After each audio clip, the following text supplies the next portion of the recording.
Alright guys, welcome back to Formula 1 news. The Belgian Grand Prix is over. A rather foregone conclusion it almost seemed before the race began. Indeed, Max Verstappen takes the victory, but the spiciest thing that's happened on the day, of course, was the first lap incident between Lewis Hamilton and Fernando Alonso. Old rivals, of course. Fiery words being exchanged either way. We're going to dive into today. Very much enjoyed your thoughts in the comment section below. Hit the like button if you enjoy. Subscribe if you're new as always. Not far off 8,000 subs. Love to see it. First of all, good news for Formula 1 fans. The Belgian Grand Prix will return at least for next year. There is a 1-year extension signed. I did think they might actually do like a 3-year extension just because there were some rumours that they do want to keep going a little bit longer with Spa on the calendar before Kyle Army comes in, but there will at least be one next year. Just to confirm the starting grid, so Yuki Tsunoda took a last-minute change to his power unit actually, and that put Verstappen and Leclerc up to P14, P13 respectively. Like at that point, Verstappen's thinking, well, like you would have won from 15th, he would have won from 20th. I can't imagine what Verstappen's lead would have been at the end of this race if he'd have started on pole. He'd have been setting records, to be honest. It would have been absolutely absurd. But yes, he starts on 14th on the grid. And yeah, the first lap, this was the key incident. We'll dive into this, of course, in a couple of minutes, but I did want to kind of recap the race a little bit first. As you guys can see in the bottom left-hand corner, Hamilton sent flying here by Alonso. Wasn't fully in shot as I was watching, unfortunately, but you did get to kind of see what was going on here into Leclerc. It was an entertaining start, though. Verstappen, as you can see, already made a fair bit of progress over on the Haas, and also, well, managed to get up to P8, I believe, after lap 1. But yeah, it was a weird start, actually. Perez made a massive mistake off the start, ends up in P4, and that's the thing about this first lap instance here, really. If Hamilton didn't kind of, well, cut Alonso off as he did, and if they just had a cleaner turn, regardless of who comes out on top, Hamilton was in prime position here to, as the race turned out,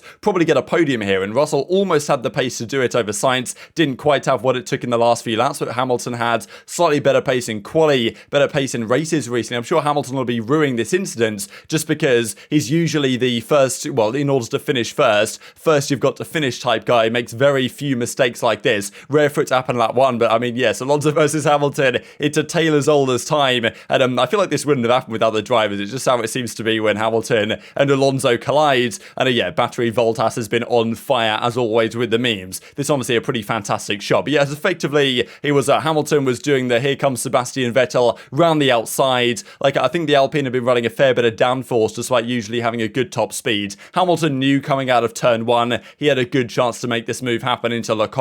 Makes it happen, was marginally ahead, but, you know, effectively gives Alonso no room on the inside. And we'll see some reaction here in a second. It's pretty tight to get 2 cars through here, but even if Hamilton had to say, okay, fair enough, maybe Alonso understeers a bit and Hamilton has to go off the track and maybe gives the place back, who knows. At least he's still in the race. I'm sure that's what he's thinking after it finished, and then eventually he gets serious underside of the car damage. Alonso was actually okay, so he did rather well and got pretty much maximised the result Alonso could have wanted. Ended up with P5 in the end, given the penalty that Leclerc got that we'll certainly talk about here. But Hamilton eventually had to pull over and retire the car with just too much damage after that incident. And even this, I thought, like, man, I mean, you got to say the memes that came out of this were pretty phenomenal. Like, as soon as I saw this, I think a lot of people were thinking about the whole, you know, Boulevard of Broken Dreams. I walk this lonely road. You guys know how it goes. But yeah, interestingly enough, actually, the FIA deemed this incident to be not at the fault of anyone. They actually said the stewards reviewed the evidence and decided that Hamilton's front wheels were ahead of Alonso's at the entry into the corner, which was true. Alonso moved his car offline to the inside with both right side tyres fully on the curb and even somewhat inside the curb. At no point did Alonso appear to lose control or understeer. Hamilton turned towards the apex of the corner with Alonso still alongside and the collision occurred. But the stewards consider this as a first lap incident with a lot of movement relative to other cars and thus took no further action. So they decided that there was no one at fault for this. It was kind of just a racing incident, but it certainly, I don't think, was Alonso's fault. I don't really think he did anything wrong here, and Hamilton, I'm sure, will be ruining this mistake. We'll dive into some of the reaction here in a second, but wanted to review the rest of the race. Latifi managed to spin it round. It's been a while, so he thought he'd throw one in here at Spa, and actually pushes Bottas into the gravel trap where he gets beached, and his race was over. So yes, the 2 drivers to retire here, the 2 former Mercedes teammates from last season. And yeah, very quickly after the race began, it was kind of business as usual at the front of the field. Verstappen was already up to P7 after here at lap 5. Verstappen very quickly. I mean, I was at least hoping that it might take, I don't know, 25 laps for Verstappen to get near the front of the grid. I mean, it was obvious from lap, 5 that he was going to win this race. Like, I mean, yeah, the pace in that Red Bull, but also with Verstappen at the wheel is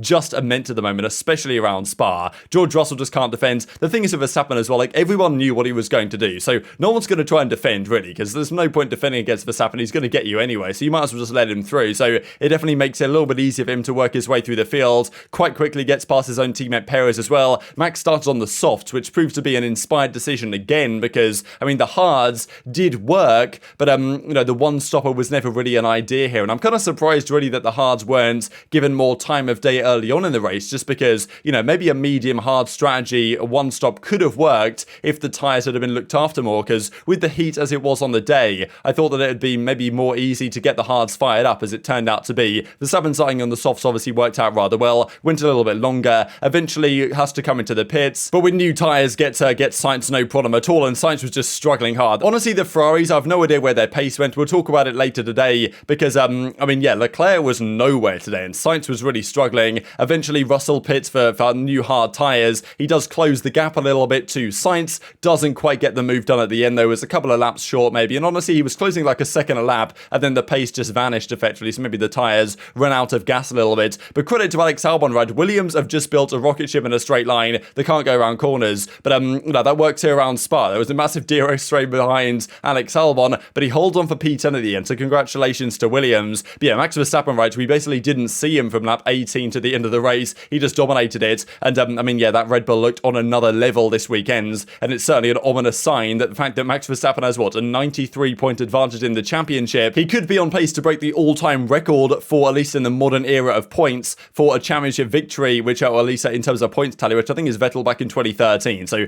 Verstappen, honestly, is not that far away, to be honest, right now. Not the result that Mercedes wanted. It did seem like Russell was on for a podium, but it didn't work out in the end. DNF for Lewis, a very rare DNF at that. I already looked at this from Williams. But, I mean, yeah, of course, Alonso, after all the drama, managed to maximize his position, because Leclerc got a 5-second time penalty for coming into the pits when pitting for the fastest lap. Didn't get either. We'll talk about that later today, as I said. But yeah, Alonso gets P5. So after all the incident, Alonso is absolutely loving life with the best possible result. But this is what Alonso said, of course, after that first lap incident. What an idiot. Closing the door from the outside. I mean, we had a mega start. Alonso did have a pretty good start with Perez's, you know, poor one. But this guy only knows how to drive and start in first. So you love to see it from Alonso, right? Just throw one in here during the race itself, saying, you know, Hamilton, he's only good when he had the dominant era of having the dominant car. Starting from pole, lights out and away we go, and Lewis Hamilton wins the Grand Prix. Now, look, in fairness, I think we've seen a lot of good racecraft from Hamilton the last few races. Like, I think he's been one of the best drivers on the grid up there with Max in the last few races, right? Made a lot of great moves, intelligent decisions. This certainly was not, but I do think a rare mistake from Hamilton the last few races to, you know, cut Alonso off as he did. It was obvious Alonso was on the inside of him. Hamilton said he was kind of in his blind spot, which is probably true, but like, I mean, yeah, he'd only just overtaken him, so it's got to be somewhere. He's not just going to yield the position. It's Fernando Alonso we're talking about here. But yeah, spicy words, of course, from Alonso. No surprises. Lewis actually got a warning here, because he was meant to go to the medical center after the incident, but he actually didn't go. He refused to go or something. He said he was fine, which obviously is true, but I think it's the rules that you're meant to go, so we got a warning or something for that one. Hamilton did admit it was his fault, and I'll share his words here in a second, but I did want to look at his kind of response to this. So he was actually asked on the broadcast, like, well, the interviewer was trying to ask him, you know, Alonso said this on the radio, and Hamilton was like, I don't want to hear it. Like, we'll just leave it there. He was in my blind spot,